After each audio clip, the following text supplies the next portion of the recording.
นสิตกไปหอดมือได้เนาะพี่น้องเมื่อคืนนี่ก็ตกเบิดคืนตกแค่ตกว่าตกเบิดคืนเบิดวันพี่น้องเอ้ยทักทายสบายดีพี่น้องเส้นเก่าเส้นเคยเด้อจ้าพี่น้องฝนตกบ่ได้ไปทางใดพี่น้องไปบ่ได้ตกมาอีกแล้วพี่น้องแม่นี่ตกแล้วตกอีกเมื่อคืนนี่ก็ตกเบิดคืน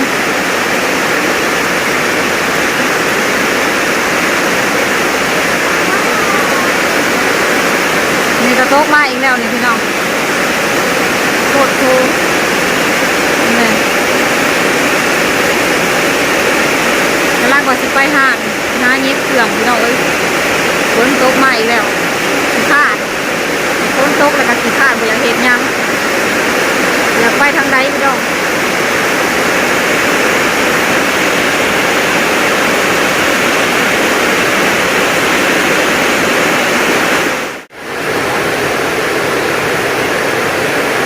มาเต้นงานทางใต้นะ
ใช้พ่อพี่น้องพ่อจะเห็นขาแล้วท้องแม่ไปแม่ลูกท้องแม่ไปแม่แล้วท้องแม่ไปแม่เลย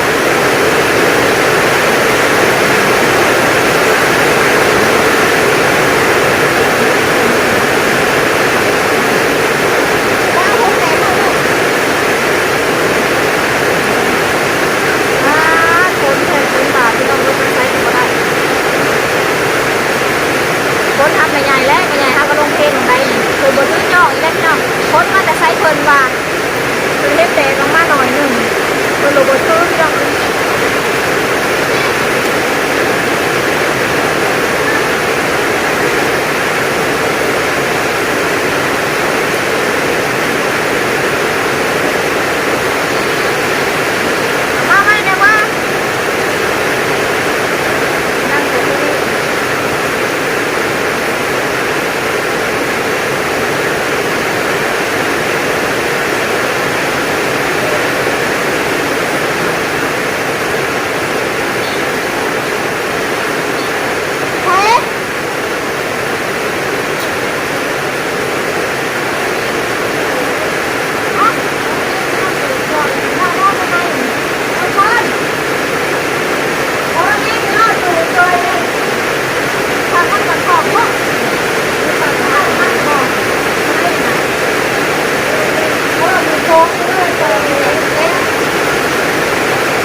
ดูเข้ามาส่งเลย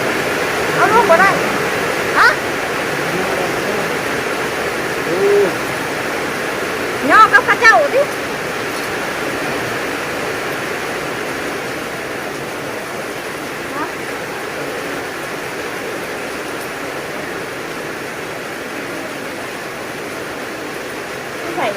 ที่ใส่ค้าจำค่ะแท้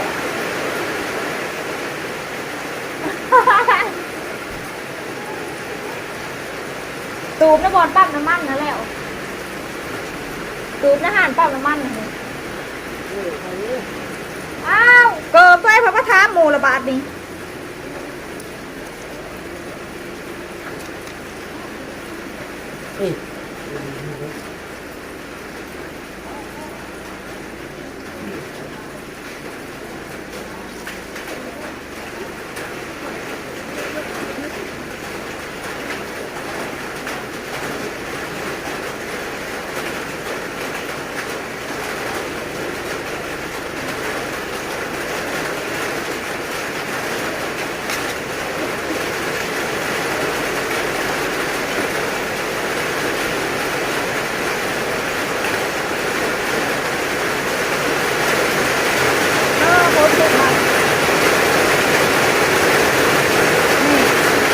กี่ออกพี่น้อง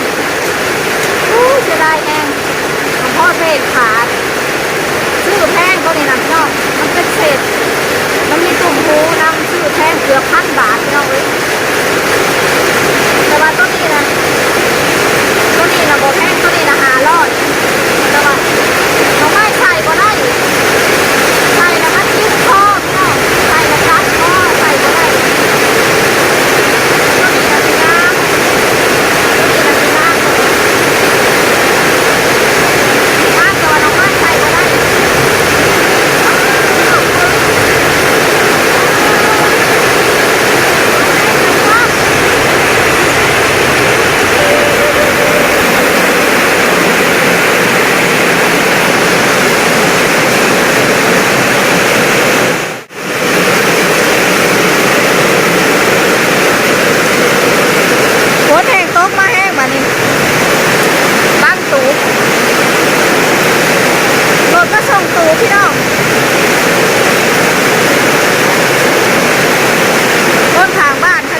ตูบมานั่งเย็น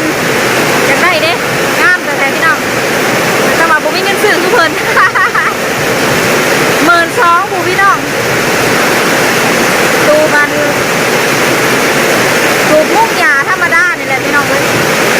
ห้องเดียวแต่ว่าถ้ามานั่งเย็นนั่งยังไม่ได้นะแห้งก็รอตั้งว่า12,000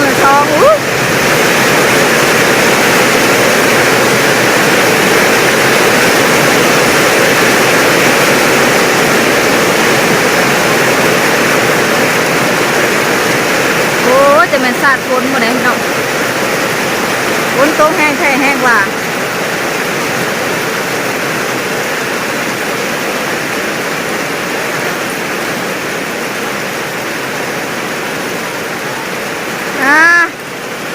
เพื่อทุกคนเชี่ยวลงได้นี่เอาลงกับว่าได้พี่น้องนัก6 คนย่อกับโปรตีนโอ้ยเนื้อชุบเพื่อนเก่ง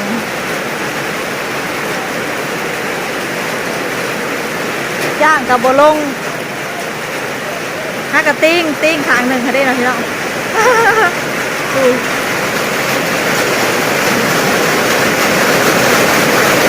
นะ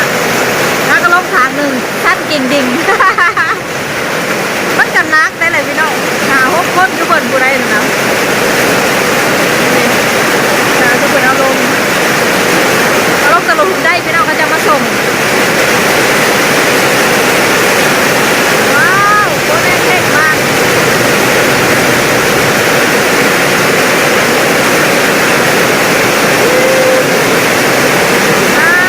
มึงเนี่ยโต๊ะนักเนาะถ้าแบบโต๊ะสิไปถ่ายทุกคนเอาสูงลง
นตกจังซี่ละแข็งฝนพี่น้องเอ้ยโอเคนะจ๊ะพี่